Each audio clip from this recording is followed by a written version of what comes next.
It said record. Today is August 23rd. We are in Adelaide, Australia. I, Mary Maxwell, am interviewing Trish Fothingham from Canada, particularly quizzing her about an article she wrote called I Was a Demonstration Model, Patterns in Mind Control, and I believe I have seen that article in the book by Randy Noblet. Is that correct? Yeah, they changed the name to Patterns in Mind Control, a first-person account. Now, you say, occasionally I will act like I don't believe this and you have to prove it to me or something. I'll do my best. I was raised as a demonstration model for mind control techniques designed to provide the latest, most marketable form of human slavery. Now, I do know that that is used today. You can go to a certain place and buy a slave. But let's say I want to buy one. Wouldn't mind having a housekeeper.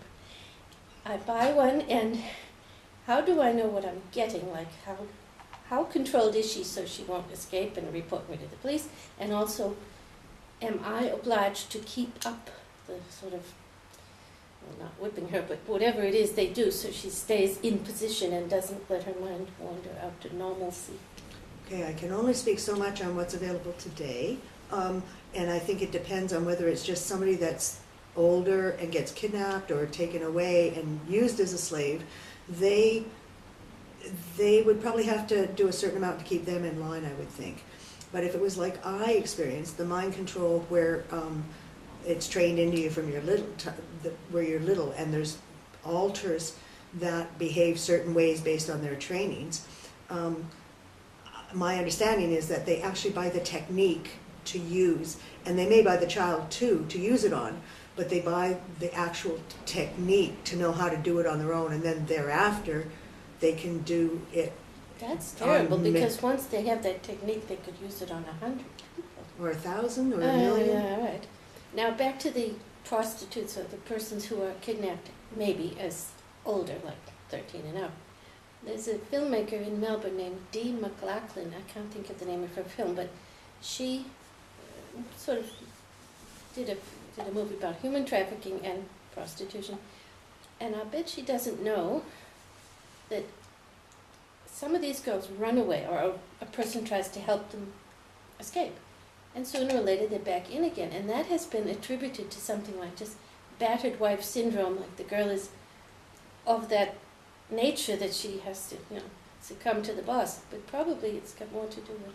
Well, there's a thing, I think it's probably to do with the thing they call trauma bonding, where when a person is kidnapped and their whole life depends on the person that kidnapped them, no matter how bad that kidnapper treats them, they bond with them because their life depends upon them.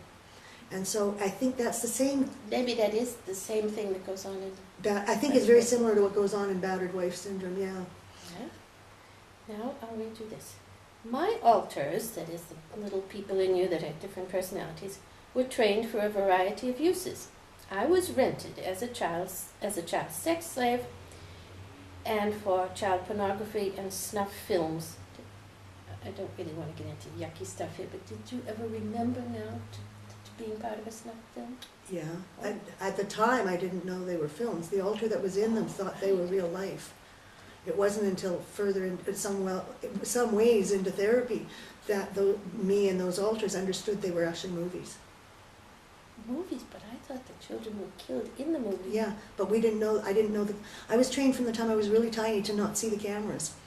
And so the alters that were in those films... Oh, you didn't know that a filmmaking was taking place, but in fact, isn't the point of a snuff film that somebody wants to really see somebody die? And so they actually kill a person in the film? Yeah. Okay. Yeah. But my parts didn't know it was a film. They thought it was real life. Yes, that's what you mean. All right, now you say, to explain the patterns, here is my true story of the color-coded training I received as a demonstration model during the years 1960, when you were 0 years old, through 79, when you were 18. 18, okay. In a mid-sized Canadian coastal community, not to be mentioned as Victoria, BC. All right. Now, you mentioned that some of them were wearing Canadian military uniforms, but of course they could have been, I could right now put on an American naval uniform. I could get one, sew it, make it up. So you don't really know. I don't know, and I say that in the thing that I don't know absolutely whether they were real military or whether they were dressed as military, and if they were real military, whether they were on their own time or on military time. In the United States, if you're in a militia, that's a private thing, or you're in the state National Guard, but that's official. I might not have used proper terminology then. What was he? He had been in the Scottish regiment, and he had helped found the cadets. He'd fought in the war, Second World War, in them. And then they were called the Regina Rifles Regiment. And then... That's our Regina. Sorry. And yes, our Regina, Regina, the city in one of our provinces in Canada. And then after that, during the 60s, I don't know what he did between the war and the 60s exactly, but I know that during the years that I was alive, before he died, I just this second realized he died right around the time my training finished. Within a few months of that. Could be coincidence. I never connected that until just now. I know that he was employed at the local Navy dockyard as he was their suppliesman. That was his job. Okay. All right. Now, you say, my mind control programming included the use of sensory deprivation, sleep deprivation, food deprivation. That's what all of the girls said. I've read that. That's universal. That's standard, yeah. Including keeping them hungry and take them to a restaurant and sitting there while everybody else has all the food they want and they're not allowed even to have water. Okay, and confusion, fear, pain, terror. And many other things that I won't even bother to say. Then you say forced actions against self or against animals or others and double-bind situations. Would you just name me a double-bind situation? A double-bind situation is when, one that happened to me was I had a pet rabbit and I had a little brother. And I had to choose between watching my rabbit burn alive or my brother being hurt. And, you can't really win on that. I had to choose my brother. But it was a double bind because the message was that I'm being loyal to the family, but I didn't want to be loyal to the family. And it was like, somebody's going to get hurt. You tried to choose your brother to save. Yes, I thought you meant it. No, I had to choose my brother to save. Okay. And basically a double bind is always a no-win situation. Any choice is a bad choice. But I think you don't know that in the beginning. Let me give an example. A lady named Eileen Schaefer, and she's published it, so I'm not telling her secret. It's already on the net somewhere. Schaefer, Schaefer. She said she was told, you must cut off your cat's paws or we will cut your sister's fingers. Mm-hmm. She then chose, as you say, to help her sister by cutting the cat's paws, which she didn't want to do. Then they cut her sister's fingers off. Anyways. So, but she wouldn't, like you, at the moment of deciding, you are having a choice. You think, yep, I'll go for that one. Then afterwards you're seeing that there was never a choice. Is that? Yeah, that is generally what it is. And my brother did get hurt in some way, but I don't right now know what it was.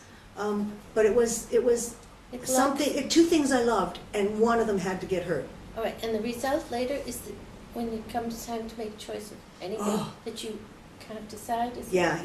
You're trapped there. Just I can't decide. Do I go left? Do I go right? Do I wear this dress or this or that? Yes. Those pants and you can stand there indefinitely trying to choose groceries. Okay. All right. Now you say that you were put in a special chair, even starting age 2, that was sort of electrified, and the chair's bucking and spinning was used to create internal tornadoes. Do you mean internal in you? Yeah. And was I that had tornado bad? pole altars. Could you describe? What do you mean? I mean, what's a tornado? I had a one called the Blue Tornado that was an altar inside that was just a tornado that spun pieces of information apart. Anytime there was something I wasn't supposed to remember, it spun it apart.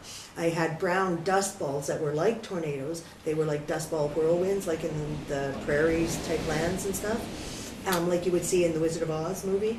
Do you And think they were things, and they would whisk away what I wasn't supposed to know. All right. But it wasn't really them whisking. it's. They taught my brain.